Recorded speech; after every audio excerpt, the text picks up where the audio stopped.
কিবা আছেন বেকে বালাই আছেন আপনাদের কাছে আজকে একটা নতুন ভিডিও নিয়ে এলাম। ভিডিওটা কি জানেন? এটা হলো সুরমা মাছ, সাগরের সুরমা মাছ। তার মধ্যে যারা যারা ভাজা মাছ উল্টায় খাওয়া জানেন না, হেরাও একটু ভিডিওটা দেখে নিন কেমনে ভাজা মাছ উল্টায় সুন্দর করে উল্টাইয়া ভাজি করে খাওয়া যায়।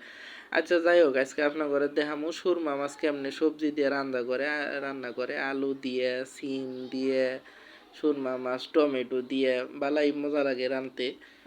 বাজারে যে সুরমা মাছ কিনতে পাওয়া যায় বুঝছো, অন্য মাছ কিন্তু একবারে বরফ বানাইয়া থুয়ে দেয়। তো অন্য আপনারা বাসায় আইনা এরা পানির মধ্যে আগে ভিজাবেন, ভিজাই একটু নর্মাল বানাবেন, বানায় হেরে সুন্দর করে কাটবেন। এর মধ্যে কিন্তু মজার একটা বিষয় আছে যে মাছের কোনো আইসটা নাই। আইসটা নাই দিকে এটার করলে আবার ফাঙ্গাস মাছ মনে করে দেন ডলাডলি করুন না, এটা কিন্তু এরমই মজা। যাই হোক, তারপরে পেঁয়াজ রসুন আরও কি কি থাকে এটা সব মনে করেন তেলের মধ্যে দিয়ে ভালো করে নাড়াচাড়া দিয়ে তেলটা মোটামুটি এটি ভাজাভাজি হয়ে গেলে একটু পানি দিবেন। পানি দেওয়ার পর একটু হলুদের গুঁড়া, একটু মরিচের গুঁড়া, একটু লবণ, এই তিনটা মনে করেন যে দিয়ে হেরা ভালো করে নাড়াচাড়া দিবেন। ভালো করে নাড়াচাড়া দিয়া যেটারে আমগো দেশে কষানি কয় আর কি। ভালো করে কষায় মনে একটা লাল বানায় লাবেন, বানায় হেরে পরে এই যে সবজি যা যা দিবার আপনার মন চায়, ফুলকপি দিয়েও রাঁধতে পারবেন, পাতাকপি দিয়েও, যা দিয়ে মন চায়। আমি সিম দিয়ে আর আলু দিয়ে রান্নার চেষ্টা করলাম। এই দুইটা দিয়ে ভালো করে সুন্দর করে মিশাইলাম। আপনারা ভালো করে একটু কষাইন দিবেন, কেড়ে জানুন ভালো করে কষাইন দিলে এই যে পেঁয়াজ মরিচ তারপরে হলুদ এনার যে একটা গন্ধ থাকে, গন্ধটি জায়গায় সুন্দর বাসনা হয়।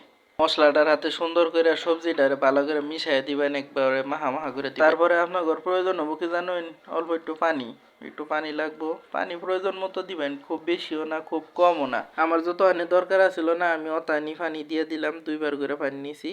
অল্প করে পানি দিয়ে সুন্দর করে আবার ভালো করে নাড়াচাড়া দিবেন, নাড়াচাড়া দিয়ে যাতে মশলাটা পানিটা সবজিটা ভালো করে মিশে, সবটি সুন্দর করে মিশাইয়া নাড়াচাড়া দিয়া তারপরে বাস কিছুক্ষণের লেগে ঢাইকা দিবেন।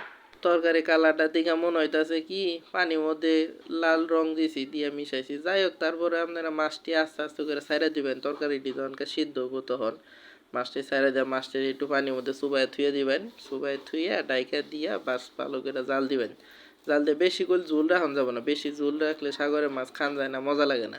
একটু কম কম ঝোল রাখবেন। তখন পর ঢাকনা উল্টায় কোন দেখুন জানি যে ভিতরে কি অবস্থা।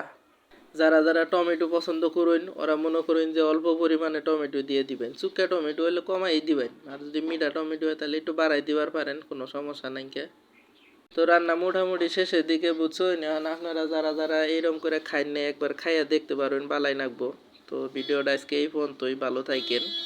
যারা যারা আঙ্গুর ভিডিওটা প্রথম দেখতেছেন তারা একটু লাইক আর সাবস্ক্রাইব করে দিয়েন।